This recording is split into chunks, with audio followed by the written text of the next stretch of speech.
வணக்கம். இன்னைக்கு உங்களுக்காக கதை சொல்ல வந்திருப்பது வியல் உங்கள் சகி. இன்னைக்கு நம்ம பார்க்க போற கதையின் பெயர் அவளுக்கும் ஓய்வு வேண்டாமா. கதைக்குள்ள போலாமா? ஆபீஸின் உள்ளே நுழைந்த ரித்திக் தனது டீம் நண்பர்களிடம் சற்று நேரம் பேசிவிட்டு அன்று அவர்கள் செய்ய வேண்டிய வேலைகளை கொடுத்துவிட்டு தனது இடத்திற்கு சென்றான். தனது சிஸ்டத்தின் அருகே இருக்கும் சிறிய போட்டோவை எடுத்து சற்று நேரம் பார்த்து கொண்டிருந்தான். அதில் இருக்கும் தனது தாய் மீனாட்சி, அப்பா சங்கர், அக்கா வேதா மூவரையும் பார்த்ததும் அவன் முகத்தில் சந்தோஷம். அதை ஓரமாக வைத்துவிட்டு சிஸ்டத்தை ஆன் செய்தான். அவனது செல்போன் ஒலித்தது. யாரு இவ்வளோ காலையில ஃபோன் பண்றாங்க? அம்மா கூட 10 மணிக்கு மேலே தானே செய்வாங்க. 2 நாளா அவங்க கிட்ட இருந்தும் ஃபோன் வரல. எனக்கும் வேலை சரியா இருக்கிறதால செய்ய முடியல என்று நினைத்து கொண்டே போனை எடுத்தவன், என்ன அக்கா கூப்பிடுறா என்று போனை ஆன் செய்து, அக்கா சொல்லுக்கா, எப்படி இருக்க? மாமா பவிக்குட்டி எல்லாரும் எப்படி இருக்காங்க? நாங்கள் எல்லாரும் நல்லா தாண்டா இருக்கோம். நீ எப்படி இருக்கிற? நான் நல்லா இருக்கேன்க்கா. ஆமாம், ஏன் உன் வாய்ஸ் ஏதோ டல்லா இருக்கு? என்னத்தடா நான் சொல்றது என்று சலித்து கொண்டாள். ஏங்கா என்னாச்சு? என்ன ஆச்சா? எங்க அப்பா பண்ற கூத்த நீயே வந்து பாரு. ஆமா, நீ 2 நாள் அம்மாக்கு ஃபோன் போடலையா?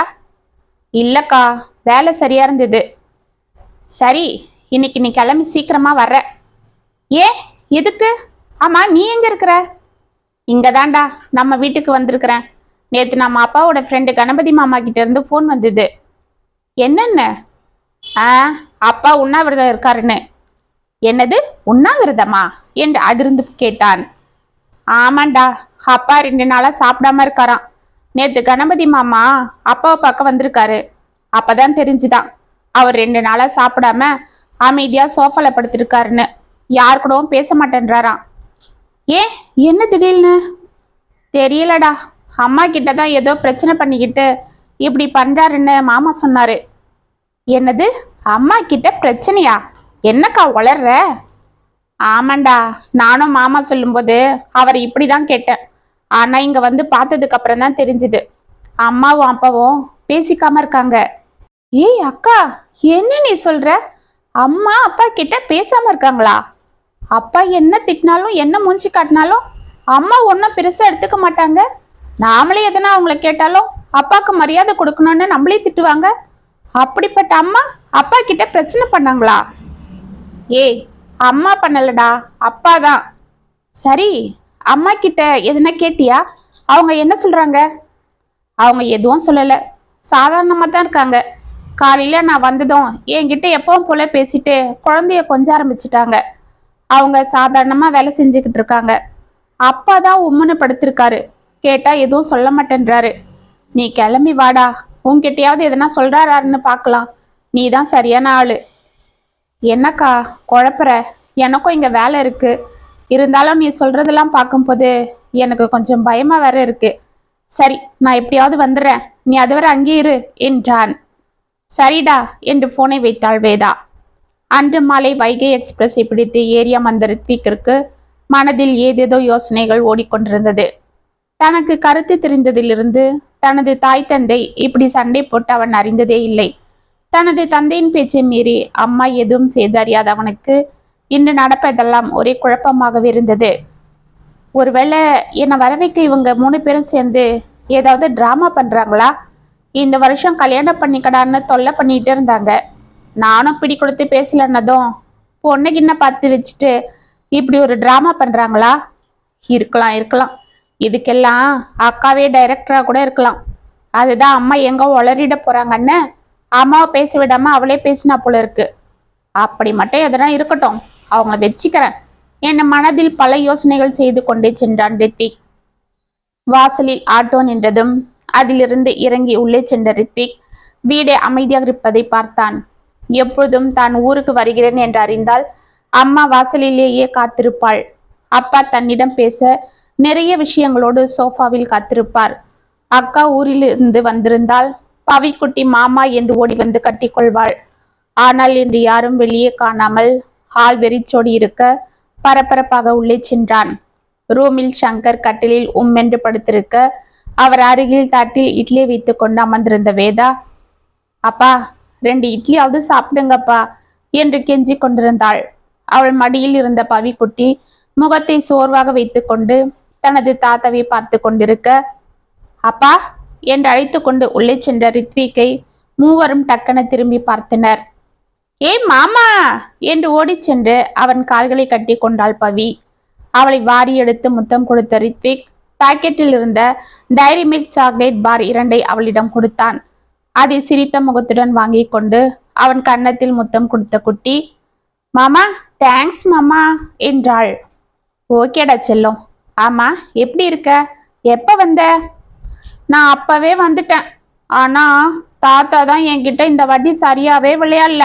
இந்த பாரு, இப்படியேதான் படுத்திருக்காரு என்றாள். ரித்விக் ஒன்றும் புரியாமல் சங்கரை பார்க்க அவர் அமைதியாக இருந்தார். வாடா என்று எழுந்து கொண்ட வேதாவை பார்த்து, என்னக்கா என்னாச்சு என்றான். அதை நீயே கேளு, நான் எவ்வளவோ கேட்டு பார்த்துட்டேன். நேத்துல இருந்து வாயவே திறக்க மாட்டேன்றாரு என்று பவி அவனிடமிருந்து வாங்கி கொண்டு உள்ளே சென்றாள். மாமா நான் பாட்டி கிட்ட சொல்றேன் என்று பவித்ரா தனது தாயிடம் இருந்து இறங்கி ஓடினாள். ரித்விக் அமைதியாக வந்து கட்டிலின் அருகில் இருந்த சேரில் அமர்ந்தான். வாப்பா என்று மெதுவாக அழைத்தார் சங்கர். அப்பா என்னப்பா, என்ன இது? நீங்க 2 நாளா சாப்பிடலன்னு அக்கா போன்ல சொன்னாலே. ஏன்பா என்ன ஆச்சு? எதுக்கு இப்படி பண்றீங்க? உடம்புக்கு ஏதாவது முடியலையா? டாக்டர் கிட்ட போலாமா? எப்பவும் கம்பீரமா பேசிக்கிட்டு வெளியில போறதும் வர்றதும்னு இருப்பீங்க. ரிட்டையர்ட் ஆனாலும் உங்க ஃப்ரெண்ட்ஸுங்க கூட சேர்ந்து அரட்டை அடிக்கிறதும் எங்கேயாவது ஜாலியா சுத்துறதும்னு இருப்பீங்க. இப்படி நீங்க படுத்திருந்து நான் பார்த்ததே இல்லையேப்பா. இப்ப எதுக்கு இப்படி படுத்திருக்கீங்க? உங்களை பார்க்கவே கஷ்டமா இருக்கு. உங்களுக்கு என்ன அப்படி கோபம்? கோபம் இல்லப்பா, வருத்தம். நீ கேட்டியே உடம்பு சரியில்லையான்னு. எனக்கு உடம்புக்கெல்லாம் ஒன்றும் இல்லை, மனசுதான் வலிக்குது. அதுக்கு டாக்டர் ஏதாவது மருந்து கொடுப்பாரா சொல்லு என்றார் விரக்தியாக.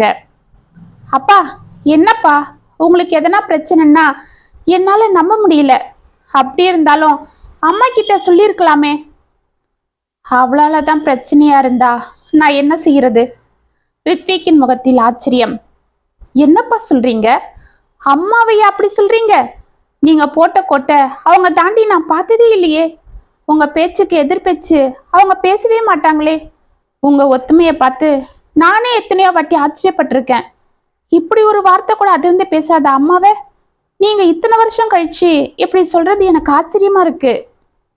ஆமாப்பா, நானும் இத்தனை வருஷம் உங்க அம்மாவை அப்படிதான் நினைச்சிட்டு இருந்தேன். ஆனா 2 நாளைக்கு முன்னாடி உங்க அம்மா நடந்துகிட்டதை பார்த்ததும் நான் ரொம்ப நொறுங்கிட்டேன். எனக்கு அவமானமா போயிடுச்சு. இனிமே இப்படி பானை கெட்டு நமக்கு எதுக்கு ஒரு வாழ்க்கைன்னு தான் நான் இப்படியே போய் சேர்ந்து முடிவு பண்ணிட்டேன். என்னப்பா அப்படி என்ன நடந்தது? உங்க அம்மா என்னை எதிர்த்து பேசிட்டா. என் பேச்சுக்கு மறு பேச்சு பேசாதவ அன்னைக்கு நீங்களாம் ஒரு மனுஷனான்னு என்னை ரொம்ப கேவலமா பேசிட்டா. மிருகத்தை விட மோசமானவர்னு என்னை கண்டபடி பேசிட்டா.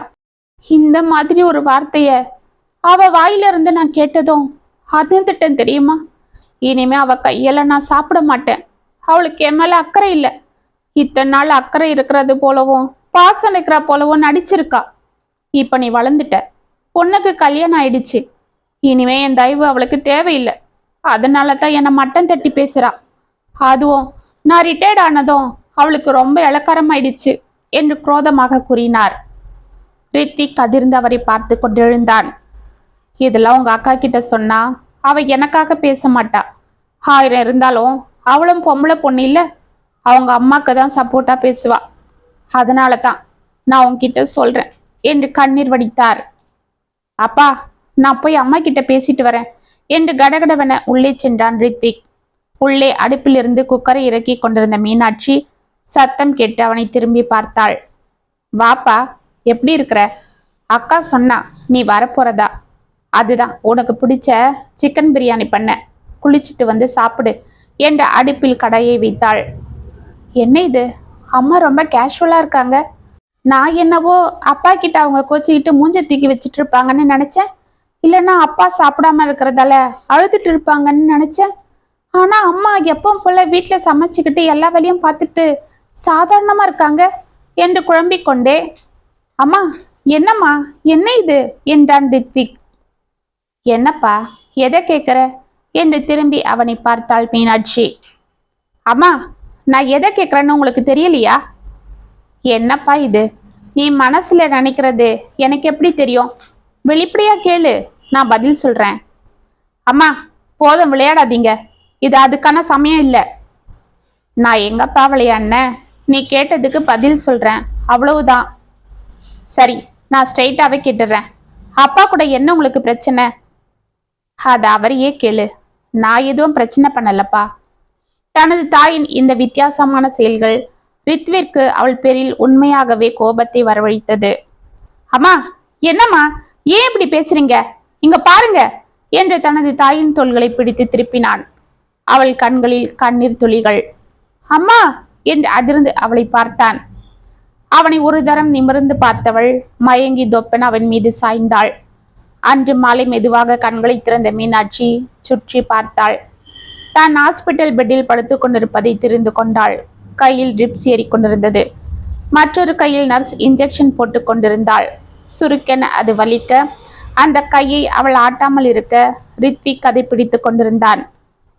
பார்த்துக்கோங்க என்று அவனிடம் கூறிவிட்டு வெளியே சென்றாள் நர்ஸ். ரித்விக் தனது தாயை பார்த்தான். அவள் கண் விழித்திருக்கிறாள் என்று அறிந்து அவள் அருகில் வந்து மெதுவாக அமர்ந்து கொண்டான். அம்மா, இப்ப எப்படிமா இருக்கு என்று அவள் தலையை ஆசையாக கோதினான். பரவாயில்லப்பா. அக்கா எங்க? அக்கா மாமா கூட உங்களுக்கு டிஃபன் செஞ்சு கொண்டு வர வீட்டுக்கு போயிருக்கா. அப்படியா? குழந்தை வெளியில அப்பா கிட்ட இருக்காமா. அப்பா வந்திருக்காரா என்று மெல்லிதாக கேட்டாள். ஆமாம்மா, நீங்க மயங்கி விழுந்ததும் நாங்க ரொம்ப பதறிட்டோம். உடனே ஆம்புலன்ஸுக்கு போனை போட்டு உங்களை இங்க கூட்டிட்டு வந்தோம். பிபி ரொம்ப லோவா இருந்தது. ஆமா, என்னம்மா, என்னாச்சு? இப்பயாவது சொல்லுங்க. எனக்கு இங்க என்ன நடக்குது, என்ன எதுன்னு ஒண்ணுமே புரியல. அப்பா 2 நாளா சாப்பிடாம இருக்காருன்னு அக்கா போன் போட்டதும் இங்க ஓடி வந்தேன். பார்த்தா நீங்க மயக்கம் போட்டு விடுறீங்க. அப்பா கிட்ட கேட்டா அவர் நீங்க அவமரியாதையா பேசிட்டதா சொல்றாரு. நீங்க அவரையே கேளு, நான் அப்படி பேசலன்னு சொல்றீங்க. என்னம்மா இது? இத்தனை வருஷம் எங்களை பொறுப்பா நல்லா வளர்த்துட்டு இப்ப நீங்க இப்படி நடந்துக்கிறது எனக்கு மனசு வலிக்குது என்று கண்கள் கலங்கினான். இப்படி நீங்க சின்ன வயசுலேயே மனசு உடைஞ்சிடக்கூடாதுன்னு தான் நானும் எவ்வளவோ பொறுத்து போயிட்டு இருந்தேன். ஆனா இன்னமும் உங்க அப்பாவோட ஏச்சும் பேச்சும் என்னை தொடர்ந்து காயப்படுத்திட்டு இருக்கு. அதுதான் வலி தாழாம கத்திட்டேன் என்று கண்களை துடைத்து கொண்டாள். என்னம்மா சொல்றீங்க? அப்பா உங்களை காயப்படுத்துறாரா? ஆனா நீங்க இத்தனை வருஷம் அப்படி எதுவும் சொன்னதே இல்லையே. ஆமாப்பா, உன்கிட்டயும் உங்க அக்கா கிட்டயும் நான் அதை காட்டிக்கல. ஏன்னா வளர பிள்ளைங்க இருக்க நாங்க சண்டை போட்டா அவங்க மனசு பாதிக்கும். அதுவும் இல்லாம உங்களுக்கும் அப்பா கிட்ட பயம் இருக்காது. அப்புறம் ஒழுக்கம் கெட்டு போனோன்னு தான் நானும் அமைதியா இருந்துட்டேன். ஆனா உங்க அப்பா அதை ஏதோ என்னோட இயலாம நான் அவருக்கு நேர்ந்து விட்ட ஒரு ஜீவன்னு என்ன நினைச்சிட்டாரு. அதனால தான் என்னோட வலி, என்னோட மனசு இதெல்லாம் பத்தி கவலைப்படாம நடந்துகிட்டாரு. அவளை ஒன்றும் புரியாமல் பார்த்தான் ரித்விக். ஆமா ரித்விக், உங்க அப்பா என்ன ஒரு பொருட்டாவே எப்பவும் பார்க்கல. நான் இங்க கல்யாணம் பண்ணிக்கிட்டு வரும்போது எனக்கு 18 வயசு. அப்போ உங்க அப்பா, அவரோட அம்மா அப்பா, 2 தம்பிங்க, தங்கச்சின்னு இது ஒரு கூட்டு குடும்பமா இருந்தது. வீட்டுக்கு மூத்த மருமகன்னு எங்க மாமியாரு நீதான் பொறுப்பா குடும்பத்தை பார்த்துக்கணும்னு என்ன சக்கையா புழிவாங்க. எல்லா வேலையும் என் தலையிலேயே கட்டுவாங்க. நானும் சின்ன பொண்ணுன்றதால பயத்துல எதுவும் பேசாம அமைதியா எல்லாம் செய்வேன். எதிர்த்து பேசுனா இவங்க குடும்பத்துல மட்டும் இல்ல, அக்கம் பக்கத்துல இருக்கிறவங்க, பிறந்த வீட்டுல இருக்கிறவங்க எல்லார்கிட்டையும் திட்டு வாங்கணும். அதுக்கு பயந்துக்கிட்டே எப்படியோ பல்ல கடிச்சுக்கிட்டு வேலையை பார்த்துட்டு இருந்தேன். உங்க சித்தப்பாங்க கல்யாணம், உங்க அத்தை கல்யாணம்னு எல்லா வேலையும் என் தலையில தான் விழுந்தது. பழக்கம் இல்லைன்னாலும் எப்படியோ தட்டு தடுமாறி என் கடமையை செஞ்சேன். எனக்கு பாதி வாழ்க்கை இதுலயே போயிடுச்சு. அதுக்கப்புறம் அக்காடான்னு உக்காரலான்னா அதுக்குள்ள உங்க தாத்தா இறந்து போக உங்க பாட்டி படுக்கையில விழன்னு அதுல கொஞ்ச நாள் போச்சு. எல்லாம் முடிச்சு திரும்பி பாக்குறதுக்குள்ள நீங்க விழுந்து நின்னுட்டீங்க. இவ்வளவு வேலையிலையும் உங்க அப்பா என்னை எதுவுமே கேட்டுக்க மாட்டாரு. மாடு போல ஒருத்தி வீட்டுல உழைக்கிறாளே, எதுவுமே நம்ம கிட்ட கேட்காம நாம சொல்றதுக்கெல்லாம் தலையை ஆட்டிக்கிட்டு அவ கடமைகளை செய்யறாளேன்னு கூட இல்லாம என்ன ஒரு இயந்திரமா நினைச்சு வாழ்ந்துட்டு இருந்தாரு. மிஷினுக்கு கூட ஓய்வு கிடைக்கும், ஆனா எனக்கு ஓய்வே இல்லை. உங்க அப்பா சுவிட்ச் போட்டா நான் ஓட ஆரம்பிக்கணும். பொதிமாடு போல என் மேல பாரத்தை ஏத்திட்டு உங்க அப்பா ஜம்முன்னு வண்டியில உட்கார்றது போல சவாரி பண்ணிட்டு இருந்தாரு. நான் எதனா தள்ளாடினா மாட்டுக்கு சாட்டடி போல எனக்கு சொல்லடி விழும். இதெல்லாம் கூட பரவாயில்ல. இவ்வளவு செஞ்சோம் என்ன உங்க அப்பா ஒரு நாளாவது பாசமா பார்த்திருப்பாரா? அன்பா ஒரு வார்த்தை சாப்பிட்டியான்னு கேட்டிருப்பாரா? சொல்லு. எதுக்கு எடுத்தாலும் மூஞ்சி காட்டுறது, அவங்க ஃப்ரெண்ட்ஸுங்க வந்திருந்தா அவங்க எதிர்க்கவே என்னை எரிஞ்சு விடுறது, அப்புறம் வெளியில எனக்கு என்ன மதிப்பு இருக்கும் சொல்லுப்பா. அன்னைக்கு கூட அப்படிதான். உங்க அப்பாவோட ஃப்ரெண்டு சோம அண்ணன் வந்திருந்தாரு. நான் உள்ள கால்வலிக்கு மருந்து தடவிட்டு இருந்தேன். 3 மாசமா இந்த கால்வலி என்னை படாத பாடுபடுத்துது. அது கூட உங்க அப்பா என்ன ஏதுன்னு கேட்டுக்கல. அந்த மருந்து தடவலைன்னா என்னால எழுந்து நடக்கவே முடியாது. அன்னைக்குன்னு பார்த்து நான் ராத்திரி தடவிக்கிட்டு படுக்க மறந்து போய் வள்ளி தங்க முடியாம காலையில தடவிக்கிட்டு இருந்தேன். உங்க அப்பா அவர் ஃப்ரெண்டுக்கு காப்பி கொண்டு வர சொல்லி குரல் கொடுத்தாரு. நானும் அவசர அவசரமா மருந்து தடவிக்கிட்டு நிக்க முடியாம எழுந்து போய் காப்பியை போட்டு கொண்டு போறதுக்குள்ள கொஞ்சம் நேரம் ஆயிடுச்சு. அதுக்கு உங்க அப்பா என்று கண்கள் கலங்கினாள். அம்மா, என்னம்மா, என்னாச்சு, ஏன் அழறீங்க என்று அவள் கண்களை துடைத்தான் ரித்விக். மீனாட்சி தேம்பிக் கொண்டே மேலும் கூற ஆரம்பித்தாள். ஏய் தண்டசோறு, நான் எப்ப காப்பி கேட்டா நீ எப்ப கொண்டு வர? அவனுக்கு நேரம் ஆகுதுன்னு தானே சொல்லிட்டு இருக்கேன் என்று சங்கர் அவளை எரிந்து விழ அவரது நண்பர் சோமுவிற்கு தர்ம சங்கடமானது. ஏன்பா சங்கர், இப்ப என்ன? பரவாயில்லப்பா விடு என்றார் பதட்டமாக. அட நீ வேற, இவ இப்படிதான்ப்பா, ஒரு வேலைக்கும் லாய்க்கில்ல. வர வர சோம்பேறித்தனம் அதிகமாயிடுச்சு. பிள்ளைங்க அவங்க சிட்டில் ஆகி வெளியில போயிட்டாங்கல்ல, அப்ப இருந்து வீட்டுல ஒன்னும் செய்யாம நல்லா படுத்திருந்து உடம்புல சோம்பேறித்தனம் மண்டி போச்சு. மீனாட்சி அதிர்ந்து நின்றாள். அவளுக்கு அவமானம் பிடுங்கி தின்றது. சோமு கடகடவென காப்பி குடித்து விட்டு, சரி சங்கர், நான் கிளம்புறேன், நான் வரமா என்று அவளை நிமிர்ந்து பார்க்காமல் கூறிவிட்டு சென்று விட்டார். பாரு, உன்னால அவன் அவசர அவசரமா சூடா இந்த காப்பியை குடிச்சிட்டு ஓடுறான். அவன் என்னை பத்தி என்ன நினைப்பான்? இவனுக்கு வீட்டுல இவ்வளவு தானா மதிப்புன்னு நினைக்க மாட்டான்? என்னங்க, எதுக்கு இப்படி பேசுறீங்க? நான் போது நிறுத்து. ஏதாவது சாக்கு சொல்லாத. நான் எப்ப காப்பி கொண்டு வர சொன்னா நீ எப்ப கொண்டு வந்து கொடுக்கற? வயசாக ஆக உனக்கு திமிரு அதிகமாயிடுச்சா என்று அவர் கூறியதும் கையில் காப்பி கொண்டு வந்த சிறிய தட்டை வைத்து கொண்டிருந்த மீனாட்சி அதை தூக்கி தொப்பனை கீழே போட்டாள். அதை பார்த்து அதிர்ந்து போன சங்கர், என்னடி, என்ன இது புதுசா? என் மேல உனக்கு பயம் விட்டு போச்சா? வயசானவன் தானே, ரிட்டையர்ட் ஆகி வீட்டுல தானே உட்காந்துருக்கான்னு என்னை எளப்பமா நினைச்சிட்டியா என்று அவளை அடிக்க கையை ஓங்கினார். அவர் கையை பிடித்து கொண்ட மீனாட்சி, என்னை நீ ஒரு அடி அடிச்சிங்க உங்களுக்கு மரியாதை கெட்டுடும் என்றாள். என்னது, எனக்கு மரியாதை கெட்டுடுமா? ஆமா, நான் என்ன உங்களுக்கு அடிமையா? நான் உங்கள சரிபாதி, அத ஞாபகம் வச்சுக்கோங்க. என்னைக்காவது என்ன அந்த மாதிரி நினைச்சு நடத்திருப்பீங்களா? உங்க இஷ்டத்துக்கு என்ன கொத்தடிமை போல நடத்துறீங்க. அதுவும் இப்ப ரிட்டையர்ட் ஆகி நீங்க வீட்டுல இருக்கிறதுல இருந்து நீங்களா மனசுக்குள்ள ஏதேதோ கற்பனை பண்ணிக்கிட்டு என்னை இன்னும் சித்திரவதை பண்ணிட்டு இருக்கீங்க. நான் என்ன சின்ன பொண்ணா? நீங்க கூப்பிட்டதும் இன்னும் சிட்டா ஓடி வர? எனக்கும் வயசாகல, எனக்கும் உடம்பு படுத்தல. என்னடி உனக்கு என்ன? சம்பாதிச்சு கொட்டுற நானு வீட்டுல உட்காந்து சாப்பிட்டுட்டு எதனா சொன்னா உடம்பு வலி அது இதுன்னு சாக்கு சொல்றியா? உங்களுக்கு மனசாட்சி இல்ல? நீங்க மனுஷன் தானா? நீங்க சம்பாதிச்சு போட்டத நான் என்ன கம்முன்னு உட்காந்தா சாப்பிட்டுட்டு இருக்கேன்? நான் உழைக்கல? 18 வயசுல இருந்து தோ இதுவரை உழைச்சிட்டு இல்ல? உங்க அம்மா அப்பாவை பார்த்துக்கிட்டு அவங்களுக்கு முடியாதப்ப சேவை செஞ்சுக்கிட்டு உங்க தங்க கல்யாணம், தம்பிங்க கல்யாணம், காது குத்து, வளகாப்புன்னு எவ்வளவு எவ்வளவு இந்த குடும்பத்துக்காக உழைச்சிருப்பேன். அட்டை பூச்சி ரத்தத்தை உரியறது போல என் உழைப்பெல்லாம் வாங்கிக்கிட்டு நான் சும்மா உட்காந்து சாப்பிட்றேன்னா சொல்றீங்க? ஹே, என்னடி, என்ன எதிர்த்து பேசுற? வீட்டுல உட்காந்துக்கிட்டு சமைச்சு போடும் போதே உனக்கு இவ்வளவு திமிரா? இனி 4 காசு வெளியில போய் சம்பாதிச்சிட்டா இனி என்னெல்லாம் பேசுவ? அப்படி நான் சுதந்திரமா இருந்துட போறேன், என் சொந்த கால நின்னுட போறேன்னு தான் என்னை கொத்திடுமையா வீட்லயே வச்சு நசுக்குனீங்க.